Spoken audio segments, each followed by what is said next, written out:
A very good afternoon to Mr. Abdul-Rahman. My name is Chiang and I am a second year mechanical engineering student. Today I will be presenting on assignment 1. Let me do a quick introduction about myself. I'm 20 years old this year and I was born in October 4th, 2001. I was born and raised in Subang Jaya, Selangor. I have a family of 4 with 1 elder sister. I received my primary education in SJKC Likhang and my secondary education in SMK Seafield. After that, I pursued my foundation and my degree at University Technology Petronas. My level of chess understanding before joining this class is that I know how all the pieces move and I know some of the rules of the chess such as the checkmate and the touch move. I don't really know en passant, so that was new to me, and after I joined this class I know more and more about the rule. My experience in playing chess is that I started playing chess since I was 7 years old. Since then I've been playing on and off with my friends, but I have never taken any chess training seriously before. The reason that I'm taking this subject is to enhance my knowledge on chess and start to train chess seriously. My goal for this semester is to reach 2000 rating on chess, and I'm going to try my best to reach this goal. Let me explain the difference between standard, rapid, and blitz time control. In standard time control, at least 60 minutes is given for each player, with or without increment. The total time increment per player should be less than 60 minutes. This means that the organizer can decide the time increment per move.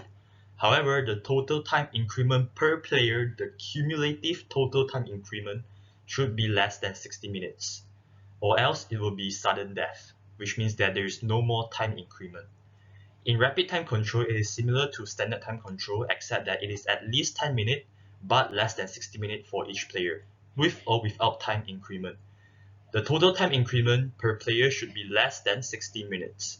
In blitz time control, it is at least 3 minutes but less than 10 minutes for each player, with or without increment. The total time increment per player should be less than 10 minutes. The touch move rule is also one of the famous rules in FIDE law of chess. If a player deliberately or accidentally touches number 1, his own pieces, then the player must move the first piece that he touched. If the player touched the opponent pieces, then the player must capture the first opponent pieces that he touched. If the player touches both the player and opponent pieces, then the player must capture the opponent pieces with the first own piece that he touched. And pawn promotion is finalized when the new piece touches the square of promotion. Of course, all of this is only valid provided if the move is legal. If the move is not legal, then the player may take any other legal move. One of the big confusion in chess is the difference between a checkmate and a stalemate. In checkmate, the king is in check, however there is no other legal move for the king. You win the game when your opponent king is getting checkmated. In the example given, black goes king e8 and then pawn to a1 promote to queen, king d7, queen a7, and the king is forced to the last rank, and queen b8 put the king in check. However, there is no other possible move for the black king, and the black king is in check. Therefore, the black king is getting checkmated and the white wins the game. In stalemate, the king is not in check, however there is no other legal move for the king. And in a stalemate, both players is considered a draw. In the example given, black goes king f7, queen f5, king h8 and queen g6. In the final position, we can see that the black king is not in check.